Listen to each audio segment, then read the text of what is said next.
Hello, and welcome back to another episode of Becoming Relentless. I am your host, elenoa.mccabe.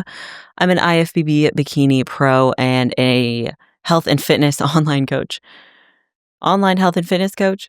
And today we are going to be doing a Q&A.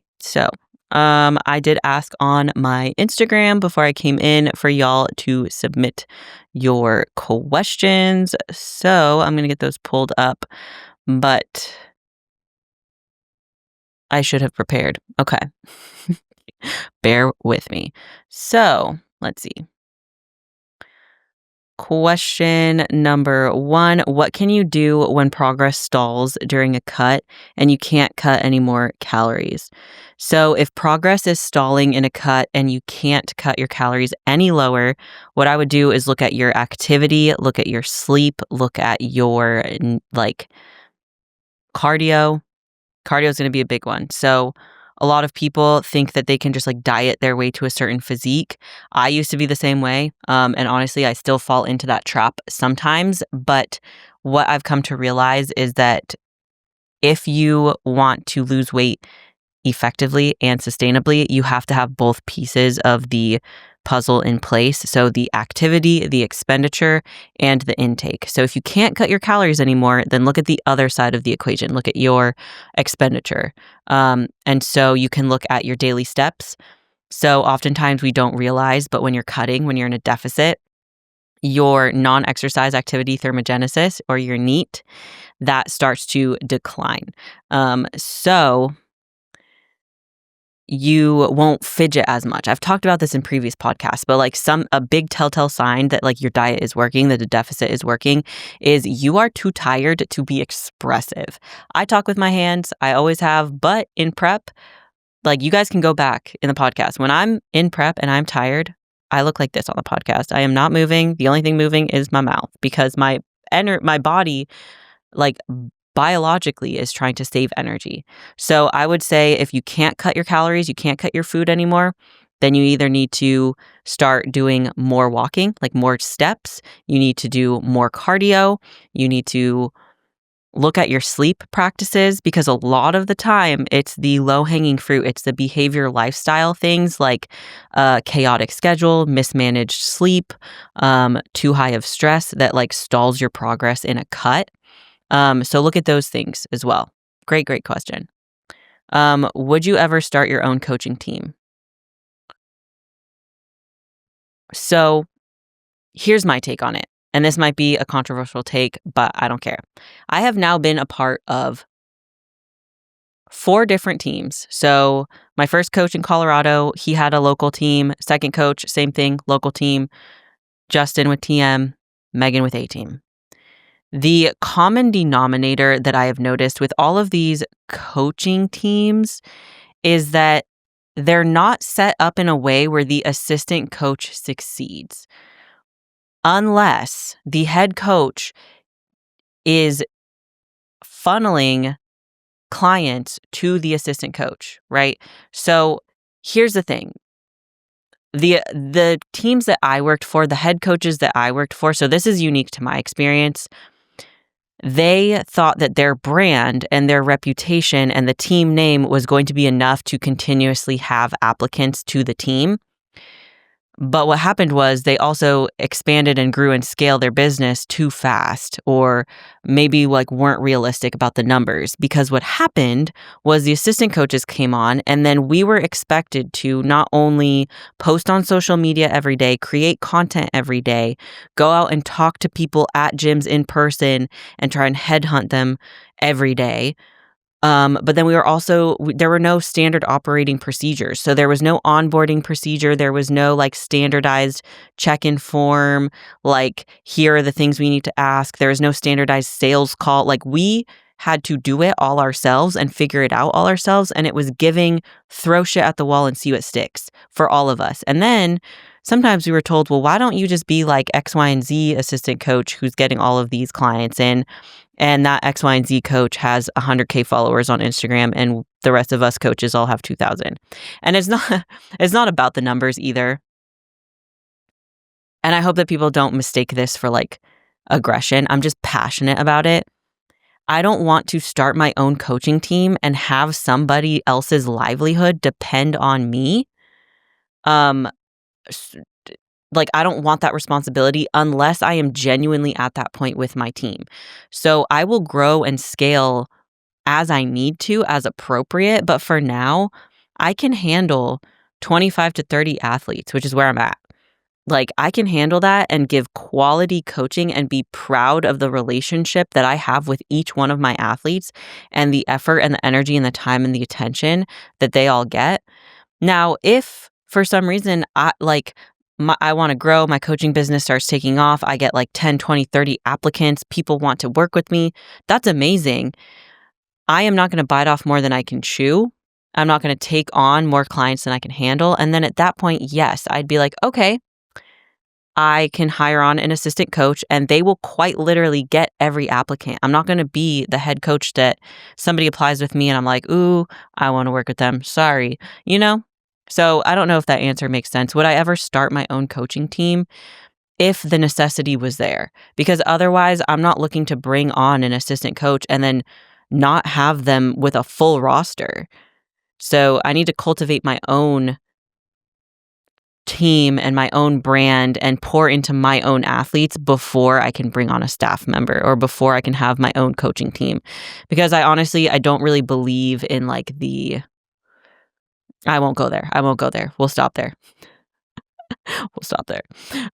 Favorite hobby outside of coffee and bodybuilding. I love you.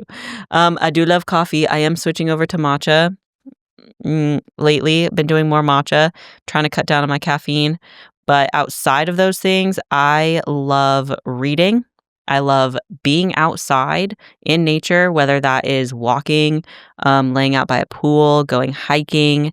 I think I am a sophisticated plant. Like, I just love to be outside in the sunshine. And reading. Anything creative. So like reading, writing, painting, listening to music, finding new music. Yeah, those are the hobbies that I like. Finding new hairstyles on TikTok. Is that a hobby? How is the sober life? Are you going to keep it up forever? It's been interesting because when I was competitively bodybuilding year after year after year, it was really easy to be sober. Like I had no interest in alcohol because it was like not aligned with my goals. And then like this past year, and like I talked about it a little bit in my past episodes, but it was like alcohol did become a regular part of my life again briefly. And so now going sober, and I just celebrated my 60 days sober. It has been really eye-opening, really interesting, because it's interesting in our society and our culture how normal it is to go for drinks and like drink. And I don't think that there's anything wrong with that. I feel like there's like two camps where it's like really demonized and then it's like really encouraged. And like there's a middle ground there. Like as with most things, like there is always a middle ground. So am I going to keep it up forever? To be quite honest with you guys, probably not. But I don't think that I will ever go back to consistently drinking. It's not something that really aligns with me. But your girl does like a tequila here and there. So, next question. Are you going to get a dog? Yes, eventually. I don't have a time on when that is going to occur because I think my current life, there's already a lot happening. And if I'm being honest with you, I'm just not home like really enough at all. Because I'm in the office like Monday through Friday, I'm barely at home, so it wouldn't be fair to the dog. And then on the weekends, Saturdays are my busiest day. And then Sundays are like, I go to church and then I just want to rest the rest of the day. So I feel like getting a dog, they wouldn't have like a really great life right now. But I will get one eventually, yes. Just, it doesn't align with my lifestyle right now, unfortunately. But I have been looking a ton. Like I keep looking at the shelters and stuff. So Next question. Is walking really enough for fat loss? Yes. Now, you as an individual, it does depend. So let's say you already walk 10,000 steps per day. Walking 11,000 steps per day isn't going to make a massive shift, but it will over time. So that's the biggest thing I really notice with most people is they don't give it enough time. Because if you think about that, if you're already active, so let's say you're already active, you hit 8 to 10,000 steps a day, and then you're like, okay, I'm going to walk 11,000 steps per day for the next month. Well, that's an extra 30,000 steps that you are taking, but that's only like an extra 3 days of like your normal walking activity. Does that make sense? So it's like the impact over time would be great. Yeah. Because if you did that for the course of a year, like I would almost guarantee that, yeah, you'll see fat loss.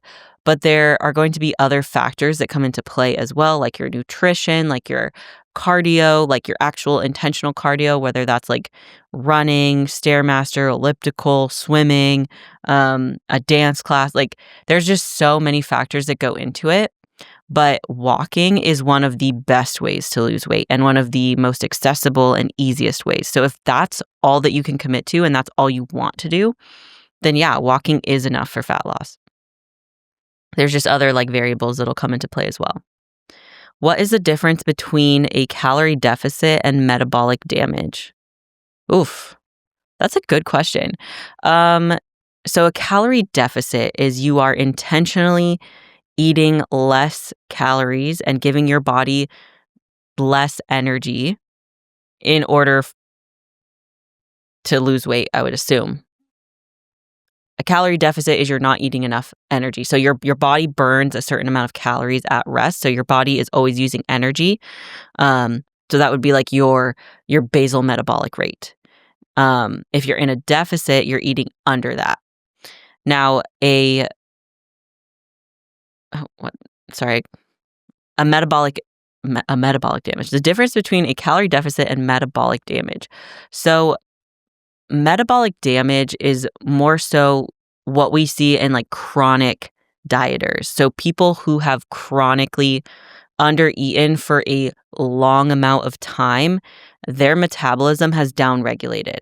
I really don't like that verbiage. Like your metabolism isn't broken. You can't damage it. Like it is, think of it as like a sliding scale. Like your metabolism can be downregulated or it can be slower or it can be upregulated and it can work a little bit faster.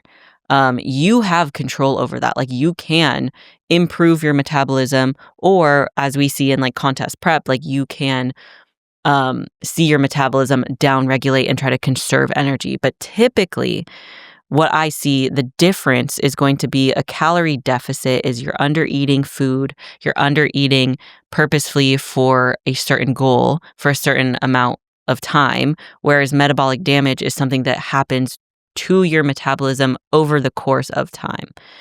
And like I said, I really don't like metabolic damage. Like I would just say like you've undereaten chronically for a really long time, that your metabolism has downregulated. Do women need to train differently than men? I wish I had more context to this question. So women are not small men, and we hear that a lot in the bodybuilding space, and that applies to how you put a woman through a certain phase, whether that is a surplus, a deficit, a health phase, maintenance phase. Like we are not built the same as men biologically. Now, do you need to train differently than men? At a very basic level, no, you don't need to. Now, can you? Should you? Maybe. Like it depends on your goal. So like as a woman, if you are bodybuilding for the bikini division, you probably shouldn't train like an open men's bodybuilder for years and years and years. But if you're new to lifting and you're in the bikini division, girl, there is nothing wrong with following an open bodybuilder man split and like putting some muscle tissue on, right? Like the bread and butter movements like squats, deadlifts, bench, overhead press, hip thrusts, those are RDLs. Like, those movements are tried and true and tested and proven. Like, you will put muscle on doing those movements. So you can train that way. It's just when it comes to bodybuilding, for example, you want to be a little bit more specific with the exercises that you choose. But that doesn't mean that it needs to be different in terms of like sets and reps and effort. And does that make sense?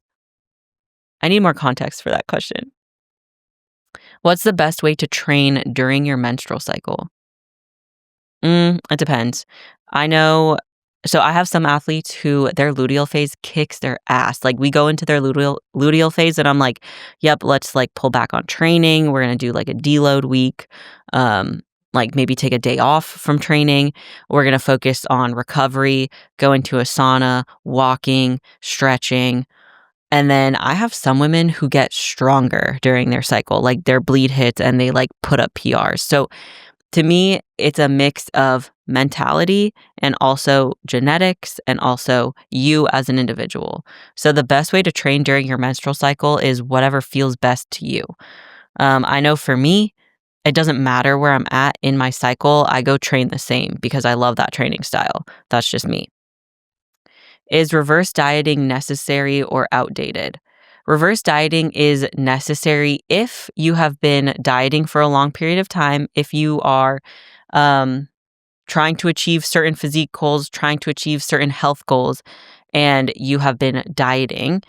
I think reverse dieting is necessary. I don't think it's ever going to be outdated. I think it's a really great tool, but I'm sure that there are other ways to get yourself back to maintenance so that you're not dieting forever. All right. Is fasted cardio better for fat loss? No. But I think that mentally, some people prefer fasted cardio because you wake up and you just go do it and you don't have any excuses in your brain yet. And you're able to kind of give more effort, and mentally it's a little bit easier to do it fasted. But is it better for fat loss? Scientifically, they haven't proven it. So no, it just depends. Like, some people cannot do cardio on an empty stomach. It makes them sick. It makes them nauseous. It spikes their cortisol. They don't like it. Cardio is always going to spike your cortisol, by the way. And you might argue that like doing that in the morning is more beneficial than at night. But at the end of the day, like, especially if you're prepping or if you're trying to lose weight, like, just do the cardio when you can do the cardio. Like, what matters most is that it gets done. So what matters most is that the cardio gets done. And then after that, it's the effort that you put into the cardio. And then after that, it's the progressive overload with the cardio for fat loss specifically. Do you need supplements if your diet is dialed in? I'm never going to be the person that says you need supplements, but I do think everybody should be taking a multivitamin. So a men's once a day or a women's once a day. Everybody should be taking a fish oil, like omega-3 quality supplement, not just like one that's been sitting on the dusty convenience store shelf for a long time. Like, get a good quality omega-3 supplement. Creatine. Everybody can benefit from creatine. Literally everybody. And vitamin D, because most people are deficient, because most people sit inside, and you have to be outside in the sun at least like 30 minutes a day without sunblock on to absorb enough vitamin D. That's another tangent, but those are the supplements that I do think everybody should be on. Ooh, this is a good one. Is 75 hard actually healthy, or is it just toxic discipline? What's toxic discipline? Why do we add the word toxic to something and then we like make it a buzzword? Toxic discipline? Be so fucking for real with me right now. Not at the person who asked this question. It's just like, what is toxic discipline? 75 hard, in my opinion, is a great tool for certain people to get in the habit of living a healthy lifestyle. However, it is not for everybody. I think if you're somebody who enjoys a challenge and you're somebody who knows that they need a tangible goal set out in front of them, 75 hard can be a good thing and can be a way to incorporate fitness into your lifestyle. I don't think that 75 hard is meant to be your regular everyday, because correct me if I'm wrong, but it's like 45 minutes twice a day of working out. One of those workouts has to be outside, like drinking a gallon of water, reading the pages of a book. And then I think you get to like pick a certain diet that you have to follow for a certain amount of time. Like those are all on their own. Those are all great things to incorporate into your life. Like we should be getting exercise. We should be getting daily movement. Absolutely. Now, requiring it to be outside or requiring it to be like an hour and a half every single day, that's not realistic for everybody, especially like shift workers, single parents, parents with multiple kids who both work jobs. Like there's a lot that 75 hard is going to require from people that I just don't think is like feasible for long term. And I think the goal with any sort of program should be, how can I take what I learned from this and apply it and integrate it into my life? So this question is interesting. Is it actually healthy or is it just toxic discipline? It's neither. Like it's neither and it's both and it's somewhere in the middle.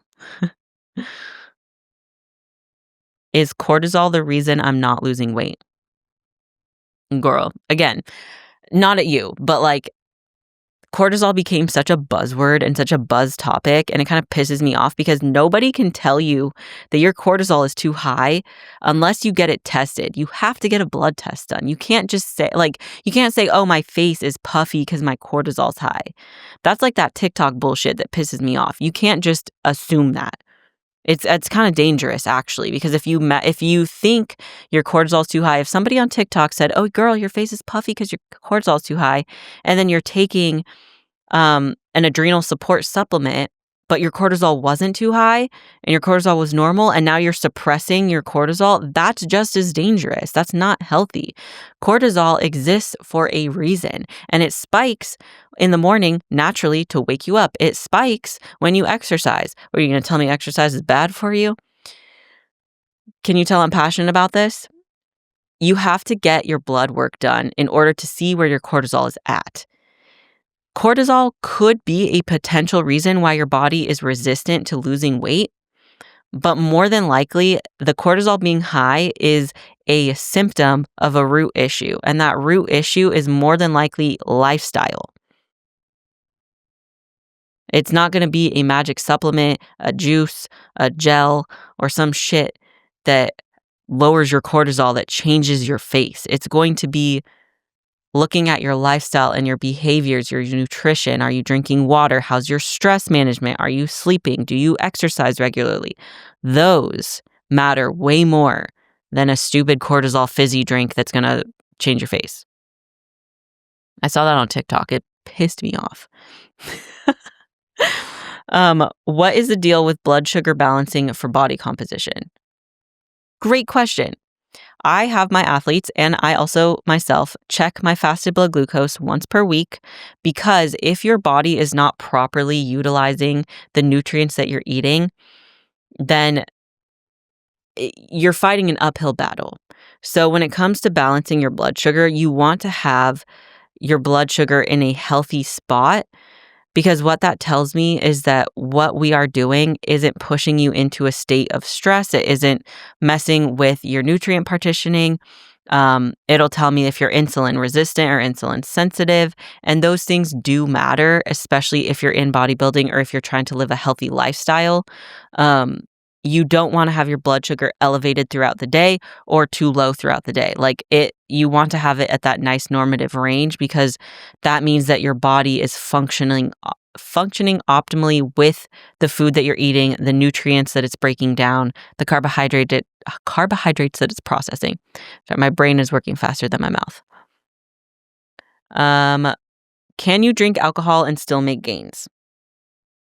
So you can, technically, but again, you'd kind of be like making it harder. So of course there's like low calorie options for alcohol, like, and then of course people are always going to say like, oh, just take a shot instead of drinking a cocktail. And yeah, that's less calories, but what alcohol does is it actually slows your metabolism. Like it slows your systems down because it is a poison. So it affects your liver, it affects your different systems, it affects your sleep quality. So you can still gain muscle, yeah, but if you wanted to be efficient with it, if you want faster results, then in moderation or not at all is best.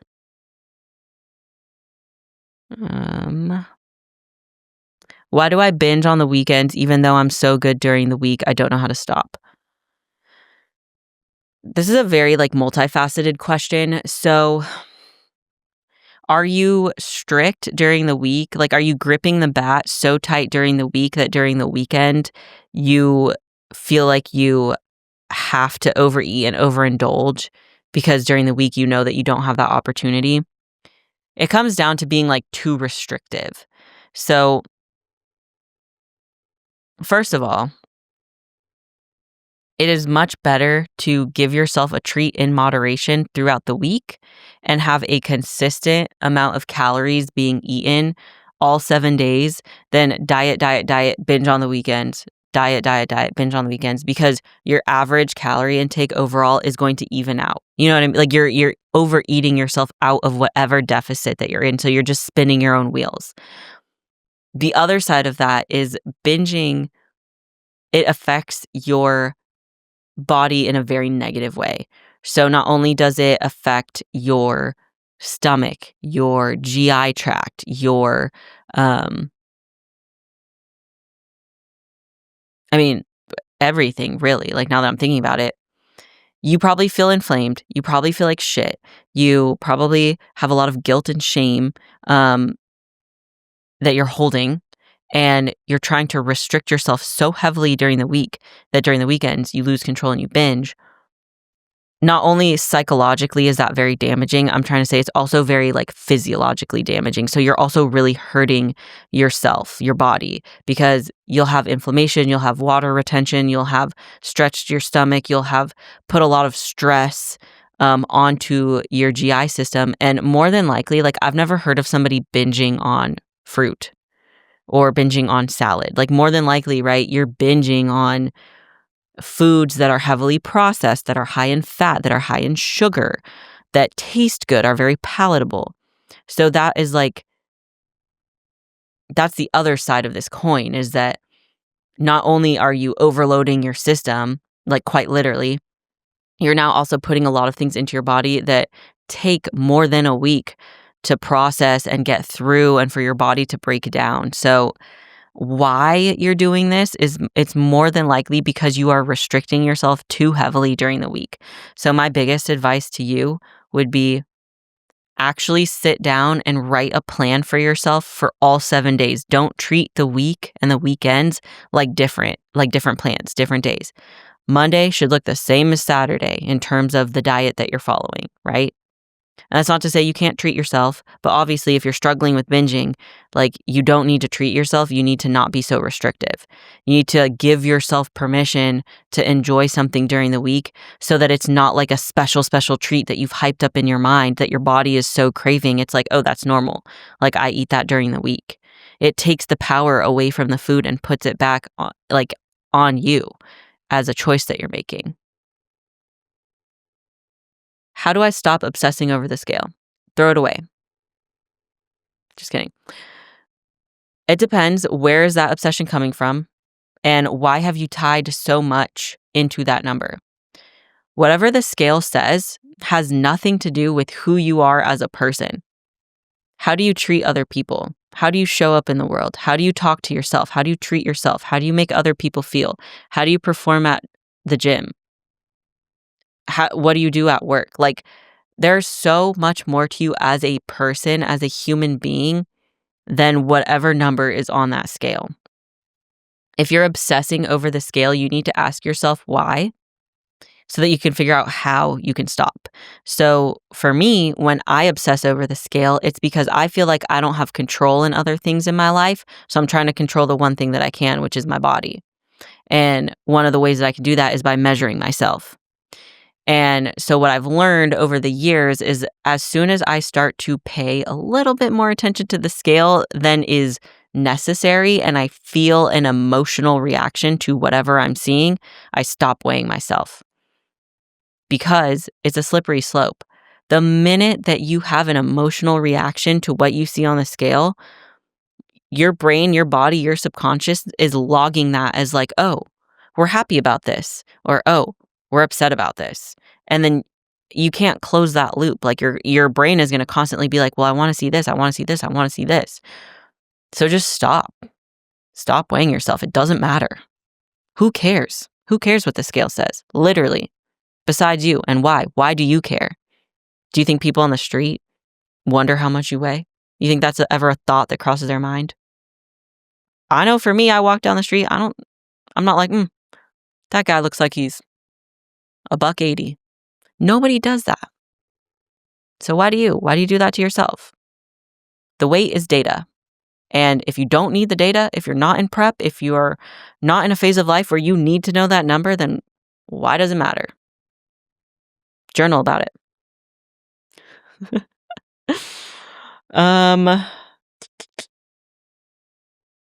How do you know when it is time to take a break from dieting? Ooh, good question. Biofeedback. So it depends as well. Like, what is the timeline on your goal? Why are you dieting?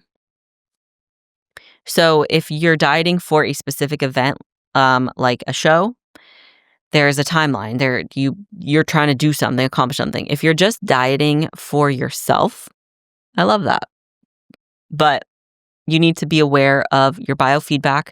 So you need to have a way to tangibly measure your energy, your mood, your gym performance. So track your lifts, your recovery. How sore are you? How long is the soreness lingering?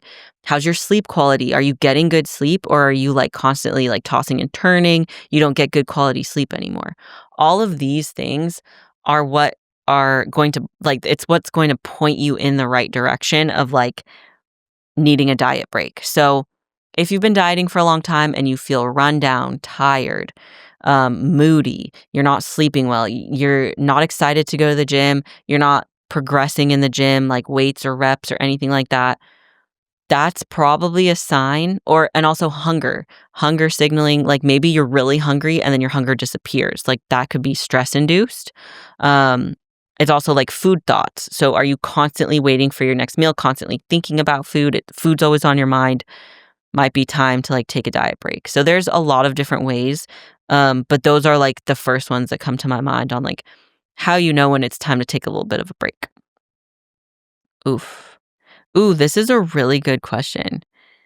What is the difference between mental toughness and burnout? Great question. Mental toughness and burnout. Also, I didn't read these ahead of time. Like I asked on my story on Instagram for people to submit questions. So I really appreciate y'all. Like these are great questions.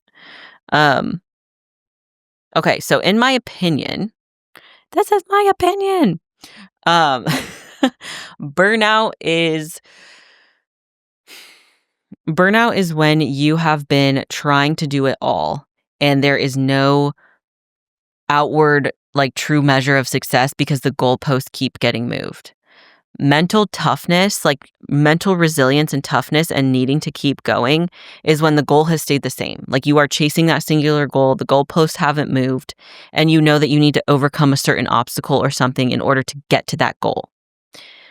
You are not always going to feel like it. That is where mental toughness comes in. You are not going to feel good. You're going to feel small. You're going to feel annoyed. You're going to feel tired. You're going to feel sore.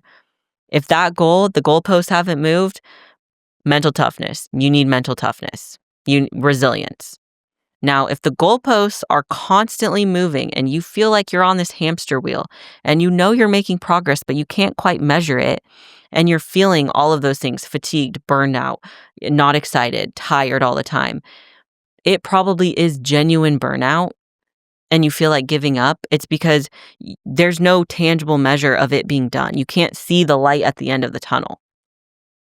So to me, the biggest way to tell the difference between like needing mental toughness and then experiencing burnout is like take a step back, zoom out, and look, okay, is the goal the same as when I started?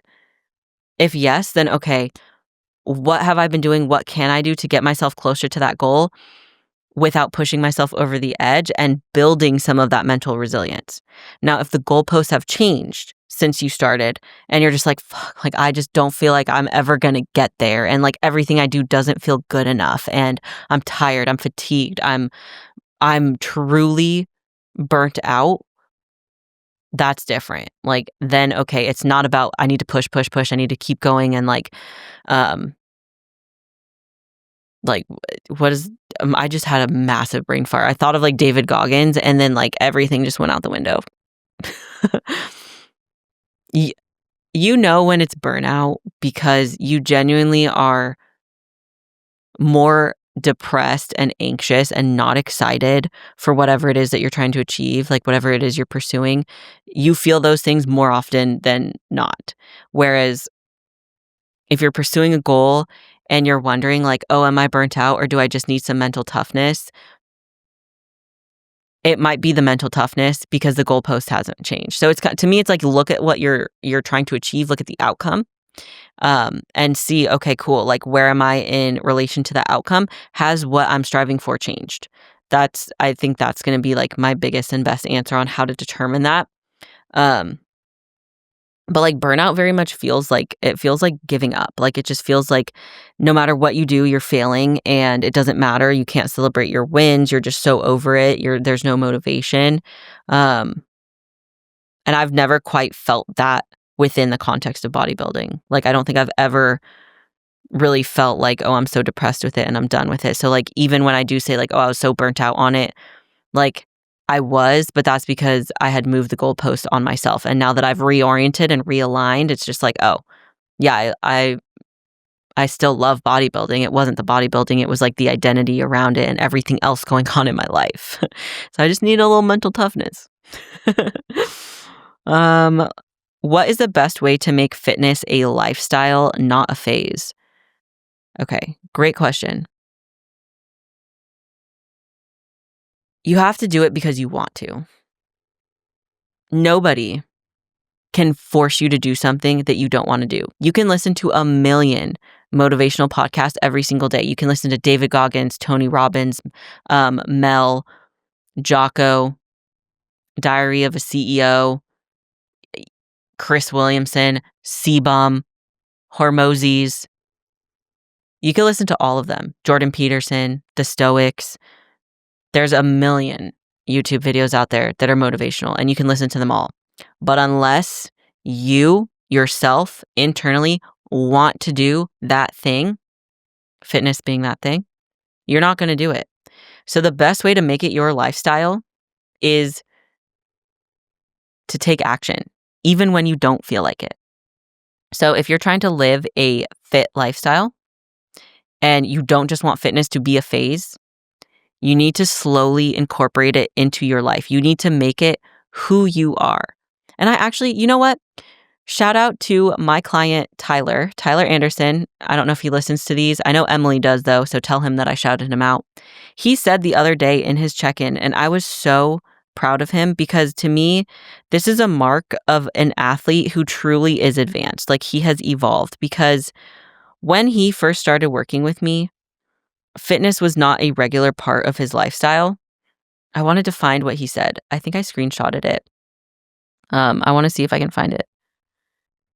But I specifically remember it with him because he said, like in his check-in, he was like, now it feels strange for me to not go to the gym. Bam. That's it right there. He has made fitness a regular part of his life. It isn't a chore to go to the gym. It isn't something that I have to do.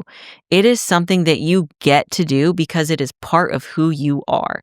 That is how you make it part of your lifestyle. And how you get there is by daily action. You have to choose to get up and go to the gym, even when you don't freaking want to. Because at the end of the day, the way that you feel is temporary. Your feeling about it is temporary. You have to make it so that your identity is somebody who goes to the gym consistently. That is when it becomes a regular part of your lifestyle. And then it becomes weird for you to not go to the gym. It becomes weird for you to not have home prepped meals most of the time. So what you can do is, if that is what you're striving for, like you want a healthy lifestyle, you want that to be part of who you are, start small. Don't try to overchange your whole life overnight, because that's how you give up. But if this is something that you truly want and you are sick of yourself, you are sick of feeling the way that you feel, cool. Here's what we're going to do. We are going to make the decision to go to the gym 3 times this week. Notice I said 3 times, not 7, not every day, not at the crack of dawn before work. We're going to start simple. 3 times this week, I want you to go to the gym. Even if that means you drive to the gym, park in the parking lot, you walk in and you walk right out. Yo, you went. You went there. The reason why it's so important to start with these small steps is because it's going to teach yourself to celebrate your progress. Because a lot of us are like, oh, I want to lose X amount of pounds. I want to live a healthy lifestyle. And that is a great, amazing, perfect goal. I love that for you. But you're going to overwhelm yourself because you're going to think, I want to lose 50 pounds. You're going to go to the gym 1 time. You're going to step on the scale the next morning. And because you went to the gym and you lifted weights or you did cardio, maybe you have some inflammation. Maybe you drank more water. Maybe the scale went up. You're going to feel discouraged. And then you're not going to go. You know what I mean? Like you have to set, and this is such a weird way to put it, but you have to set the bar low so that you can celebrate yourself, so that you can integrate it in, because who you are currently and the choices that you've made currently haven't gotten you to where you need to be. So you need to change that. But change is uncomfortable for a lot of people, myself included. It's very uncomfortable to make these changes. You're not going to just become a fit, healthy person overnight. You have to change small pieces of your lifestyle, integrate it in, and then have it become your identity. That healthy, fit person that you want to be, they're already inside of you. It's just your daily choices that are holding you back. So that's why I said start small. It could be, I'm going to go to the gym 3 times this week, and that's it. You celebrate that. You celebrate the shit out of that. And then the next week, it's, I'm going to go to the gym and be there for at least 5 minutes or more or less or whatever, right? You guys get the gist. Set the bar where it is so easy for you to achieve it, and then you celebrate the shit out of yourself for achieving it, and then you keep going slowly over time, because it's going to build into a habit, it's going to build into a routine, it's going to become your identity, and the next thing you know, you're going to look back over the last 6 months and be like, ah, shit, I am a healthy, fit person. I am doing X, Y, and Z, whatever that goal is. But that's how you make it become part of your lifestyle. You make small daily changes and you set small goals and you celebrate those wins. I think that's a really great place to stop. I appreciate you guys. Those questions were freaking fire. So thank you so much for those. I appreciate y'all for tuning in. As always, like, share, subscribe, send this to a friend. I love speaking with y'all. I love being here with you guys, getting the podcast out there, talking to more people, sending it to more people. It just helps me, helps the channel grow. And I appreciate that. And I love you guys. So thank you for being here. Until next time, stay relentless.